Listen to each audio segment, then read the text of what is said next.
it's a little bit blurry on your end, I apologize, but I'm going to go through each one of these processes here. I realize up until now that we have spent a lot of time discussing kind of the soup to nuts of what to do before you list.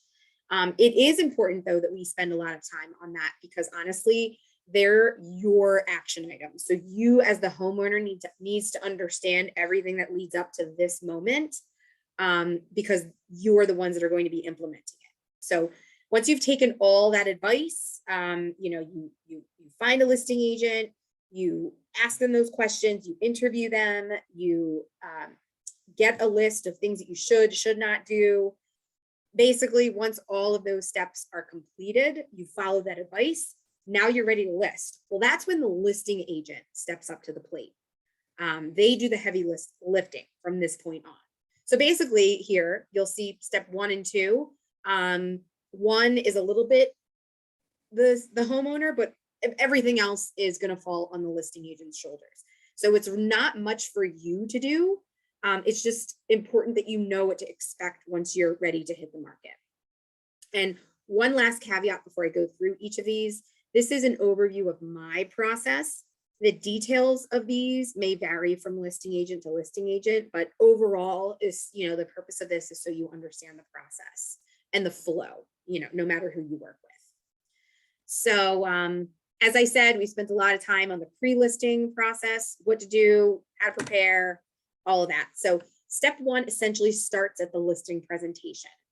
So after you've selected a listing agent to interview, the listing agent will value the comparable homes. They're going to analyze market trends, discuss a competitive price, and run through what your closing costs will be. It's extremely important for the seller to understand their cost of sale to determine their net sales price. The net sales price is what you're walking away with. So that's especially important for those planning on utilizing the proceeds of sale to purchase their next home. Step 2 is when we prepare your home to hit the market.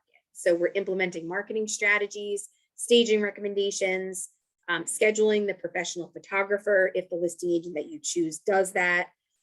We're taking room measurements, installing lock boxes and signs, all of those types of things. Step 3 is the official launch. Your listing is going to be inputted into the multiple listing service, the MLS, and that then gets syndicated to all those third-party sites like Realtor.com, Zillow, Redfin. That pulls all their information from there. Step 4, marketing begins in all forms. So that's print, digital, social media, targeted email campaigns. My team focuses most of our efforts on digital advertising since 95% of buyers are finding their homes online. So that's really the most important thing, at least for my team and for our particular area. Step 5 is when the showings begin. We have a platform called Showing Time that all agents who have buyers who want to see the home, they're going to utilize that to schedule a showing.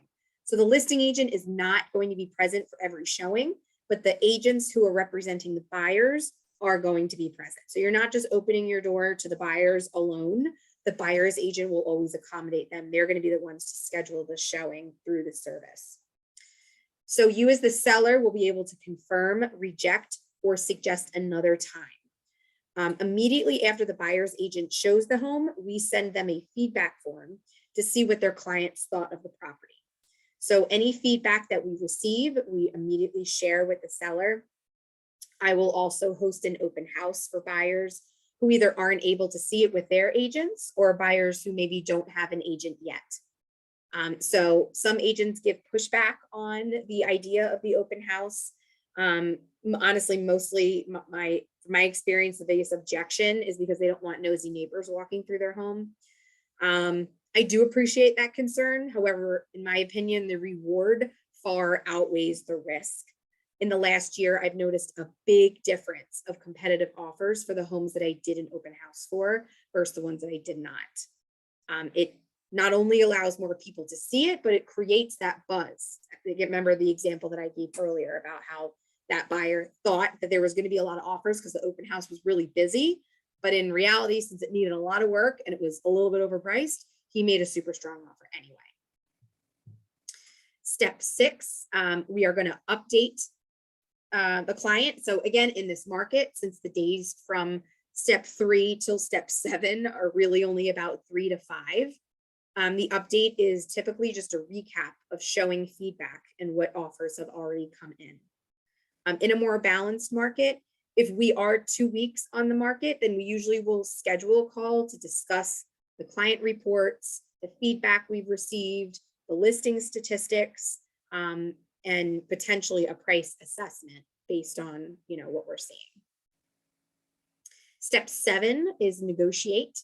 So again, in a more balanced market, we would convene to negotiate an offer that we've received. In this market, it is not even about negotiating. It's instead reviewing offers, comparing them, and selecting the best offer with the most favorable terms. So in this market, the buzz phrase is highest and best, or best and final, which is once the house has been open for showings for a couple of days, after they get a couple of offers, then the listing agents are calling for best and final offers. So typically we're seeing that the offers are due on Monday or Tuesday.